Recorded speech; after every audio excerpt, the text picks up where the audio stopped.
ట్రేడింగ్లో మనం ఎక్కువగా అబ్జర్వ్ చేసే విషయం ఏంటంటే స్టాప్ లాస్ హిట్ అయిన తర్వాత మార్కెట్ మన డైరెక్షన్లో వెళ్తుంది. ఇలాంటి టైంలో మనం ఏమనుకుంటామంటే మన అనాలిసిస్ తప్పు అనుకుంటాం, మనల్ని మనం బ్లేమ్ చేసుకుంటాం. సో దీన్ని అవాయిడ్ చేయడానికి ఏం చేయాలి నేను మీకు చెప్తాను చూడండి. మెయిన్లీ ఇలా జరగడానికి 2 రీజన్స్ ఉంటాయి.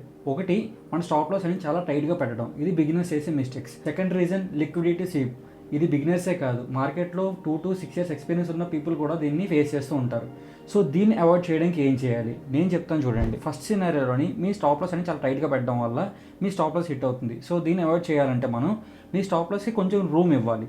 అంటే మార్కెట్కి మీరు అనుకున్న దానికి ఒక 2 to 5 ticks అనేది మనం రూమ్ ఇస్తే సరిపోతుంది. అండ్ ఇది అన్నిసార్లు వర్కౌట్ అవుతుందా అంటే మీ అనాలిసిస్ కరెక్ట్గా ఉన్నప్పుడు మాత్రం ఇది వర్కౌట్ అవుతుంది. If in case me analysis తప్పు అయితే మాత్రం మీ స్టాప్ లాస్ హిట్ అయ్యి ఛాన్స్ చాలా ఎక్కువ ఉంటుంది.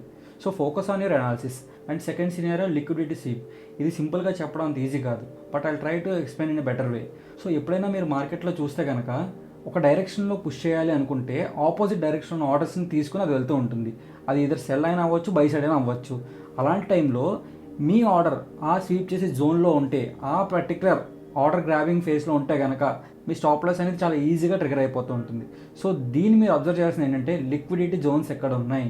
ఇఫ్ ఇన్ కేస్ మీరు ట్రేడ్ చేసే ప్లేస్ కనుక ఆ లిక్విడిటీ జోన్లో ఉంటే వన్స్ అది లిక్విడిటీ తీసుకున్న తర్వాతే ట్రేడ్ ప్లేస్ చేయడానికి చూడండి. సో మనం ఏంటంటే ఇక్కడ నుండి ఒక వీడియో సిరీస్ చేయబోతున్నాం. మార్కెట్లో ఉన్న నాయిస్ అంతా తీసేసి క్లియర్గా ఎక్స్ప్లెయిన్ చేయడానికి నేను ట్రై చేస్తాను. ఎన్ని వీడియోస్ కాకుండా షార్ట్లోని మీకు ఎక్స్ప్లెయిన్ చేయడానికి ట్రై చేస్తాను, ఈచ్ అండ్ ఎవ్రీ కాన్సెప్ట్ కూడా. మీ ఫ్రెండ్స్ అండ్ ఫ్యామిలీలో ఎవరైనా ట్రేడింగ్ నేర్చుకోవాలి అనుకుంటే ఈ వీడియోని వాళ్ళకి షేర్ చేయండి. అండ్ ఇలాగే స్టాక్ మార్కెట్ గురించి మీరు ఏదైనా కాన్సెప్ట్ మీరు నేర్చుకోవాలి అనుకుంటే, మీకు అర్థం కావట్లేదు అనుకుంటే కింద కమెంట్లో చెప్పండి, దాని గురించి నేను క్లియర్ చేయడానికి ట్రై చేస్తాను.